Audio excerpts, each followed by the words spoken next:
All right, as an introduction to the shift in content that I'll be making on here, I decided I wanted to do a serious Q&A so you, the viewer, gets to know me a little bit better. So I'm going to be answering some questions that people sent me while doing some household chores, like folding clothes. So that's what I'll be doing. Let's get to the first question. And this question comes from a user named Keezy Baby. He wants to know, what do you think people's biggest barrier is when it comes to living a mindful life in terms of health and wellness? That's a good question. I think the biggest barrier would be different for everybody.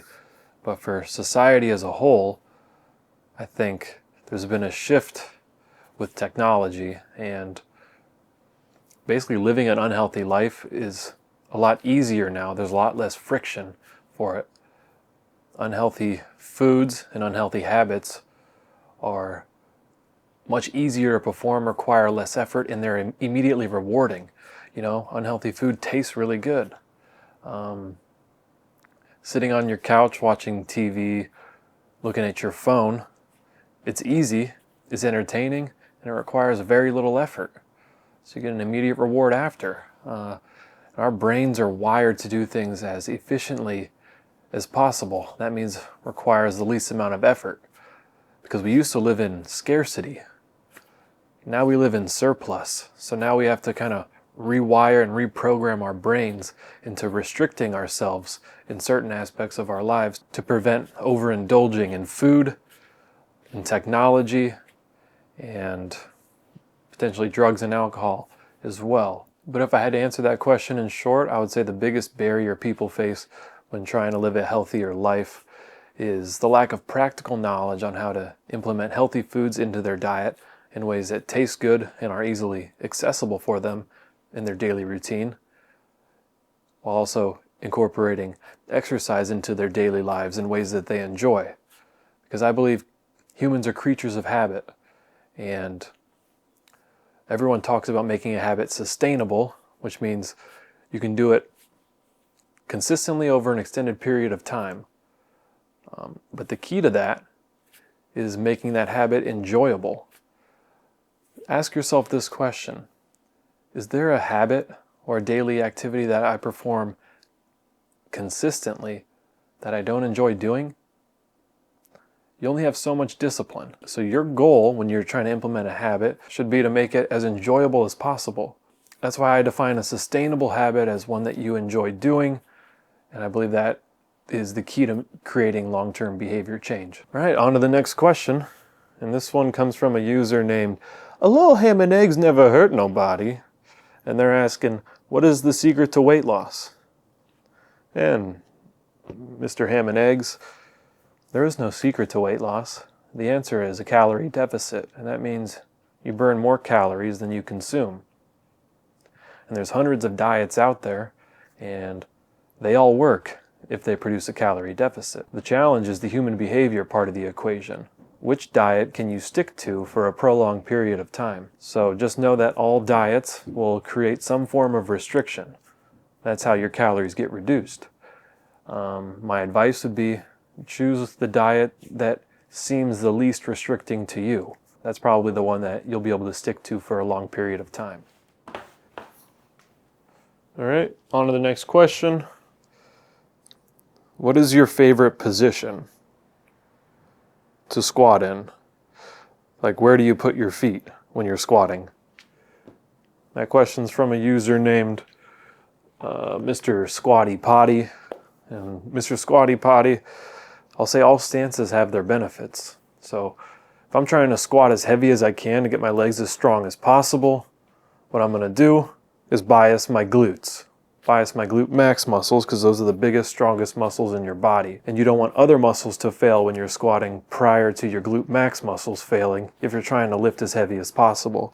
So to bias those muscles, what you're going to do is you're going to externally rotate your legs. What does that mean? Your toes are going to be pointed out a little bit, and your stance is going to be a little wider than shoulder width. That's going to provide that stability you need to produce maximal force. And then when you squat, you're going to hinge at the waist a little more. That's going to allow you to hit those glutes preferentially over any other muscle group that gets used in a squat. For example, a narrow squat would allow you to target your quads a little more, especially if you're getting more anterior translation of your knees as they go forward. So their knees are going more forward when you squat. That's going to hit your quads more. Quads are weaker than your glutes, so those muscles will probably fail first, and you won't be able to lift as much weight in your squat. Now, I will say, one of my favorite squat variations to treat my patellar tendinopathy, aka jumper's knee, is the heel elevated squat. To elevate the heels, I have these little blocks, like this, that I can put under my heels, and it allows me to squat really low, keep my trunk upright, to really target my quads. So I won't be able to lift as much weight, but there will be more tension going through my quad and patellar tendons, which will allow them to adapt and get stronger before other muscles would fail. All right, on to the next question. This one comes from a user named FastRunner97, and they want to know, what is your favorite race? It's got to be the 100-meter dash. Just identify as the fastest runner in the group, which is helpful for evolutionary purposes.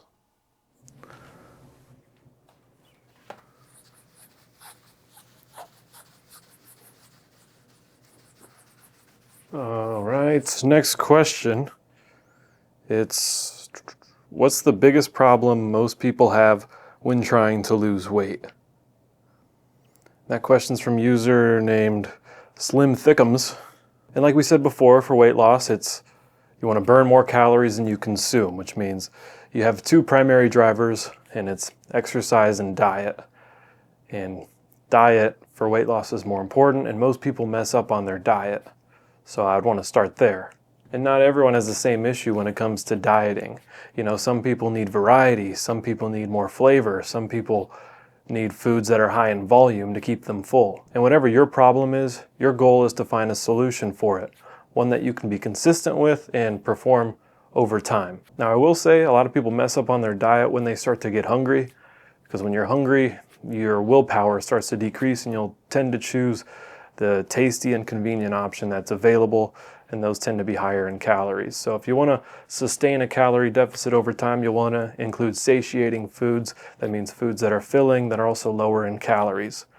What types of foods fit this description? It would be foods that are digested slowly. So that would be lean protein sources like chicken, white fish, leaner cuts of ground beef, ground turkey. There's also dairy options and beans. I'm not going to list all of them. And the other option you have are complex carbohydrates. What makes a carb complex? It has fiber in it. So that would be whole grains, beans, legumes, vegetables, fruits like berries. Those are great options to keep you full for long periods of time. And that's why preparation is so critical for these type of foods, because you can conveniently find foods that are high in carbs and high in fat. You can go to the grocery store, or you can go out to eat and find foods that are high in these macronutrients. But that's where the problem is kind of created in America. A lot of people are not eating enough fiber or protein, and so their body doesn't get the signal they're full until they've already eaten too many calories. And that's why I believe meal prep is so important, because it allows you to create a way for higher protein, higher fiber, and healthier foods to be easy and convenient for you to access and eat throughout your day. And that allows it to be sustainable over time, because it doesn't require so much time and effort to prepare if you've already prepared, you know, your lunches and dinners for the week, for example. All right, next question is from user named Johnny Bravo 52. And he wants to know, how can I say that I want a girl that's in shape on my Hinge profile without saying I dislike fat people? That's a Great question, Johnny. And I asked myself this question recently, actually. So let's try this. You want to eliminate the people you find unattractive, let's say. So you should ask yourself, what are some habits that are common for the fit people, the muscle mommies that I desire? Obviously, going to the gym, working out, lifting weights. Those are obvious, though. We're not going to do those. We're going to get more creative. Instead, try this, putting on your profile, looking for someone that likes Greek yogurt as much as me, or maybe likes cottage cheese as much as me. Why did I choose these two foods? Well, they're lean sources of protein that are, relatively low in calories, high in protein, but they're also convenient. Very easy to prepare. You hardly have to do anything. Just add a little bit of sweetener, maybe something crunchy for texture on top, and you got a tasty dessert. That also supports your diet. That's why these foods are common staples for healthy, high-protein recipes, and why they're staples in bodybuilders and fit people's diet around the world. And if you're vegan, you can say, looking for someone that likes beans as much as I do, because beans are a plant-based protein that are also high in fiber, so that's going to support a healthy diet as well. Or you can say, looking for someone that's as gassy as me. Because if you're eating a healthy diet that's high in protein and fiber, it's going to take some effort from your colon to digest, and it's going to make you a little bit gassy. But that's all right, because it's healthy. It's good for you. All right, on to the next question. This one's from user named Wounded Rebel 88. He's asking, have you ever done anal debridement? Anal debridement. No, I'm a physical therapist that primarily deals with orthopedic injuries, so I don't really have to worry about doing wound care. Luckily, right? That would be my nightmare, I think. All right, I think that's all the questions I'll answer today. Thank you for watching. Hopefully you enjoyed this one.